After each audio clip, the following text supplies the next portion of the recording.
Germination is the stage between when you plant your seed and when it grows its first set of real leaves. So in this video, I'm going to go over a checklist that you can run through whenever you're germinating your seeds to make sure that you're completely optimizing your plant's potential for growth. Now, in yesterday's video, we discussed 5 things that could potentially go wrong when you're starting your seed. So we'll just pop those things up as the beginning of the list so we can make sure that our soil or rock wool is properly aerated. We can soak our seeds for 18 to 24 hours. The paper towel method for old seeds or for more precious seeds. We make sure we bury 3/4 to 1 inch deep. And we use a heat mat to ensure our seeds are around 80 degrees. And then we use a germination station to ensure the humidity is set around 60 or 70 degrees. So that gets us to where the seed is going to be breaking through the soil and we start to see a little sprout come through. At this point, we need to introduce our plant to a few things. First, we're going to talk about lighting. In yesterday's video, I also mentioned that this is part of a guide, so make sure you download that guide at humblegrowthhydroponics.com. I did update it with an updated version of the checklist, so if you did download it from yesterday's video, you might want to go re-download it today because it is an updated version. All right, let's get into it. It's really important to make sure that you have a way of measuring your lighting. And there's 2 different ways that you can do that. You can use just a light meter, and that measures the lumens. And that's good to tell you exactly how bright your light is. But the most scientifically accurate way to measure your plants is going to be by measuring the photosynthetically active radiation, or the PAR. You can use a meter like this to do that. And this is going to give you a more accurate representation to the radiation that the plants are actually receiving. So when it comes to the checklist, we can look at it like this. If we're measuring with luminosity, then we want to have somewhere between 2 and 4,000 lumens. And if you're measuring PAR, then we want about 50 ppfd, or photosynthetic photon flux density. Now, the next thing we want to make sure when we are lighting our seedlings is that we're using a lot of blue light.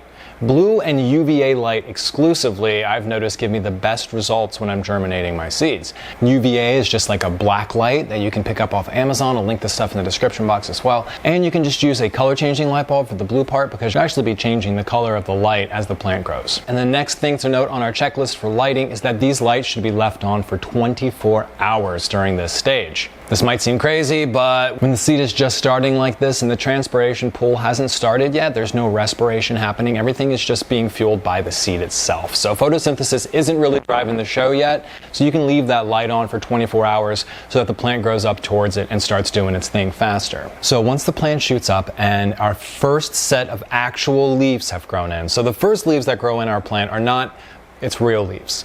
So once those little sugar leaves grow in, then we're going to wait for the first actual leaf from the plants to grow in. And at that point, you can remove the humidity dome from the germination station. Because as soon as the plant grows its first set of leaves, it begins photosynthesizing, it begins the transpiration pool, it begins respiration, it just starts operating. It's almost like a light switch has been turned on. Then it is really important to make sure the humidity is not too high anymore. And now we need to lower the humidity to about 60% and keep it there. And we also need to introduce a gentle breeze.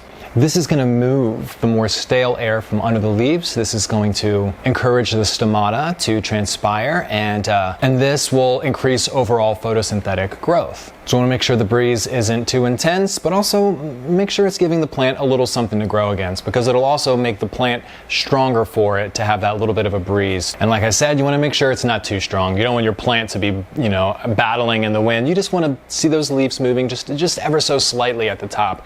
You certainly don't want it bending it over, and you definitely don't want leaves flipping over, because too much wind on the stomata can actually prevent transpiration as well. Next, since we have our regular leaves in, we've removed the humidity dome, we have a little breeze coming through, we're going to remove the heat mat as well. Because at this point, the plant can actually become susceptible to root rot. We want to try to keep our temperature on our plant now below 80 degrees. So after we grow our first set of leaves, everything is going to kind of change with the humidity level and with the heat level. Now we're going to try to keep our water nice and cool to prevent any root rot or bacteria from attacking our plant's roots, and we're going to allow our humidity level to go down significantly while introducing a bit of a gentle breeze there. And then finally on the checklist, we want to wait until our roots have either come through the rock wool cube or are fully developed in our cocoa core or whatever we're using to plant before we transplant into our garden.